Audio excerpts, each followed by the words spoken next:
करेंगे सहयोगी लोमस का हमारे साथ रोहतक से जुड़ रहे हैं। लोमस, इस पूरे मामले को लेकर कल गठन किया गया था एसआईटी का और आज इस पूरे मामले में बड़ी गिरफ्तारी हुई है। जो आरोपी उसने जुर्म कबूल भी कर लिया है। और क्या जानकारी मिल रही है? मारने की वजह, हत्या की जो वजह है वो बहुत अलग निकल के सामने आई है और परिवार के दावे अपने अलग थे। अब आगे क्या जानकारी?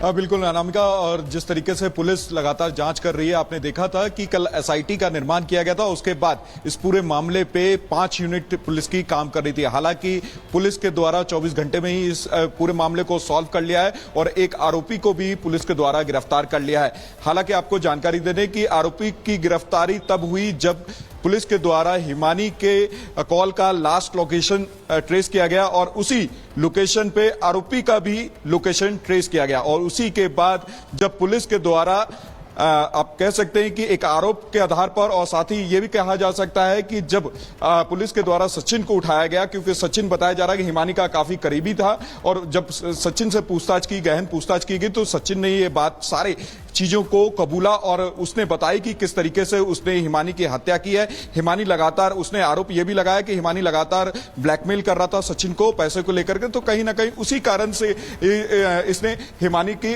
हत्या कर दी। आपको यह भी जानकारी दे दें, जो कि प्रेस कॉन्फ्रेंस 12 बजे होनी थी वो अब 3 बजे होगी और उसको लेकर के लगातार ही जो पुलिस महकमा काम कर रही है और पुलिस के द्वारा यह भी जानकारी दी जा रही है कि उस प्रेस कॉन्फ्रेंस में कई ऐसे बातें का खुलासा होगा जो कि अभी तक हो नहीं पाया है। और पुलिस यह भी बताएगी कि किस तरीके से हिमानी की जो हत्या हुई थी वो घर में हुई थी या फिर बाहर ले जाकर के यानी कि जो तमाम सवाल है उन सवालों का जवाब मिल सकता है जब दोपहर 3 बजे पुलिस की तरफ से प्रेस कॉन्फ्रेंस की जाएगी। उन तमाम सवालों का जवाब मिल सकता है, उसका इंतजार रहेगा। लोमस, आप हमारे साथ बने रहिएगा। लोमस की ही एक रिपोर्ट आपको दिखाते हैं जिसमें लोमस ने हिमानी नरवाल के परिवार से बातचीत की है, क्योंकि हिमानी के जो कथित बॉयफ्रेंड है, जो मुख्य आरोपी गिरफ्तार हुआ है, उसने कई तरह के संगीन दावे किए हैं। उन दावों पर परिवार वालों का क्या कहना है, सुनिए जरा। उस बंदे ने क्या कहा, उस बंदे पर आरोप हम लगा रहे हैं कि वो अपने बचाव में क्या कर रहा है। उसकी छवि अगर खराब थी, वो मतलब उसने क्या हमारी बेटी के साथ करने के लिए मजबूर किया है, जब उसकी हाथापाई या मारपीट पे मतलब बात आई है, ठीक है। वो अपने बचाव में मतलब अब उसके पास कुछ नहीं बचा तो वो ये पैसे का दलदल, मेरी बेटी के मतलब इतने शहर में मतलब लेन देन था, उन्होंने मतलब उसके टाइम पे पैसे नहीं दिए। वो गुहार लगा रही थी भी मैंने पेपर देने, अब तो मेरे पैसे दे दो, है। और जो पार्टी की कार्यकर्ता लेडीज है उन्होंने उसको बोल रखा था, स्टूडेंट है बेटा, तू दुख मत पाइयो, तू बताइयो। वो बोल रही है हमारे को मतलब उसने पेपर छोड़े, हमारे को बताया क्यों नहीं, है।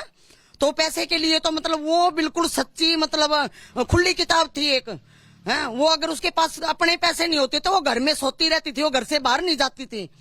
वो खुल के ये बता दिया करती है। अभी किसी मतलब सरपंच की बेटी की शादी थी, उसको मतलब मेरे पास बैठ के बोली मैं शादी में कैसे आऊं, हाँ, या तो मेरी ड्रेस बनवा और मतलब वो कर, हाँ, तो मैं तेरे से तो छोटी हूँ, हाँ, मेरे खाते में 9 रुपए हैं, ठीक है। उसके अपने पैसे उसके पास नहीं होते तो वो खुल के बोल देती थी, हाँ, वो उसके पास मतलब पैसे की डिमांड करेगी।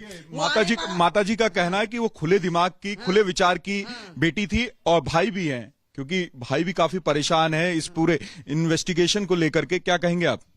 सर देखो, मैं ये कहूंगा इन्वेस्टिगेशन में कि वो ये कह रहे हैं ना कि ब्लैकमेलिंग का मामला, जब वो खुद एक बात बताओ, 6-7 लाख का सोना, 500 आंगले में गुट्ठी, 1 डायमंड की गुट्ठी, 3.5 तोले की चैन, इतना गोल्ड वो पहन के रखती थी और वो इतना पैसा वैसे वेस्ट कर दिया करती, तो किसी ब्लैकमेलिंग के हम सोच भी नहीं सकते।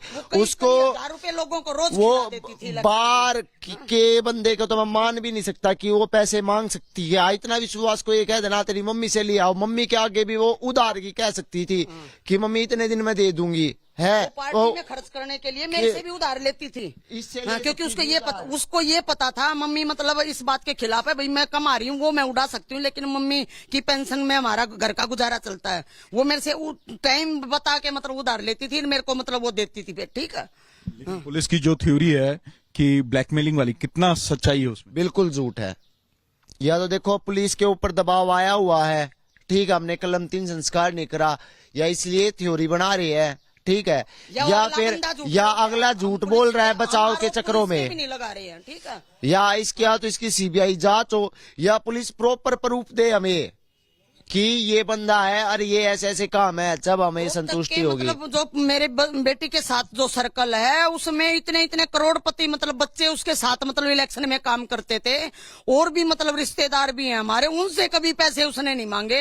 और रही मतलब ये मतलब बॉयफ्रेंड, ऐसे कीड़े तो वो पालती नहीं थी। जो ग्रुप है वो मतलब एक साथ दोस्त के तरीके से साथ लेके चलती थी। उसको वो दे रहा, दिमाग में गोबर चल रहा है जिसका उसको पता भी लग गया था, उसका गोबर निकालने की हिम्मत रखती थी वो, और इसी कारण से वो मौत का कारण उसका बनाया कि मतलब उसने उसकी मतलब बातों को मतलब ना मानते हुए एक्शन लिया है। अच्छा, मैं आपसे एक पूछना चाहूंगा सवाल कि सचिन नाम का शख्स का नाम आपने उसके हिमानी के मुंह से कभी सुना है, या सचिन का जिक्र कभी हिमानी के मुंह से आया है?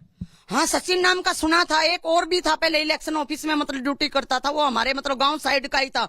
उसने दारू पी के कुछ गलत लफ्ज बोल दिया तो उसका घर तक आना दाना था, उसका कॉलर पकड़ के घर से बाहर फेंक दिया था, और उसको बोला मेरी दोस्ती से तू इलेक्शन में काम करना तो साफ सुथरी छवि से, मैं मतलब किसी के मतलब गंदगी के साथ मतलब दलदल में मैं नहीं फंसना चाहती, मैं किसी का कर्जा नहीं भरती, मैं किसी का लेके नहीं खाती, किसी को खिलाती हूँ मैं। ठीक है, हम गरीब जरूर हैं लेकिन मेरी मम्मी मतलब मेरे को 2 रोटी घर पे बैठ के खिला सकती है। ठीक है, ये सचिन और वो सचिन में दोनों में अंतर है कि दोनों एक ही हैं? दोनों एक ही कैसे? वो तबरौदा गांव का शादीशुदा 2 मतलब बच्चे थे उसके, वो इतनी बड़ी उम्र का मतलब साथ काम करता था, लेकिन उसने दारू पी के एक बार मतलब सचिन मोड़ था वो, उसने मतलब गलत बोल दिया था, उसका जलूस निकाल के रख दिया था मेरी बेटी ने कि तेरी हिम्मत कैसे हुई तू दारू पी रखे और मेरे को मतलब उल्टा बोलने की। और इधर रोहतक पुलिस दोपहर 3 बजे प्रेस कॉन्फ्रेंस करने वाली है, जहां रोहतक पुलिस हिमानी केस से जुड़ी सभी बातें इस प्रेस ब्रीफिंग के दौरान सामने रखेगी। इन्वेस्टिगेशन में क्या कुछ अब तक सामने आया है पुलिस के द्वारा बताया जाएगा। 3 बजे का वक्त बताया जा रहा है जब रोहतक पुलिस दोपहर 3 बजे पीसी करेगी और प्रेस ब्रीफिंग में खुलासा करेगी पुलिस हिमानी केस को लेकर।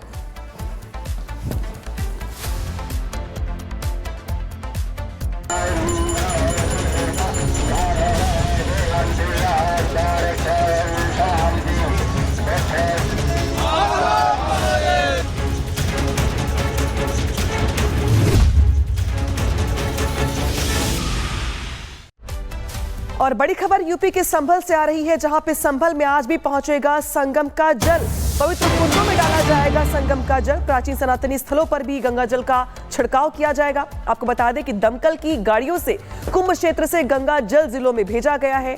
कल भी दमकल की एक गाड़ी आई थी, आज भी दूसरी गाड़ी से संगम का जल जो है वो आ रहा है। कल जो गाड़ी आई थी देख रहे हैं आप, उससे 700 लीटर जो जल था त्रिवेणी का वो पहुंचाया गया था।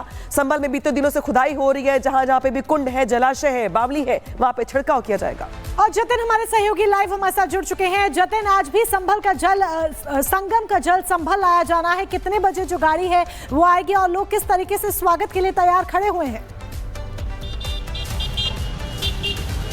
बिल्कुल, देखिए 2000 लीटर जल जो है वो और आज पहुंचेगा संभल, लेकिन उसके लिए थोड़ी देरी है। अभी हमारी दमकल विभाग से बात हुई, उनका कहना था कि कल देर शाम वो गाड़ी जो है वो निकली है और आज तकरीबन देर शाम तक ही वो गाड़ी जो है वो यहाँ पर पहुंचेगी।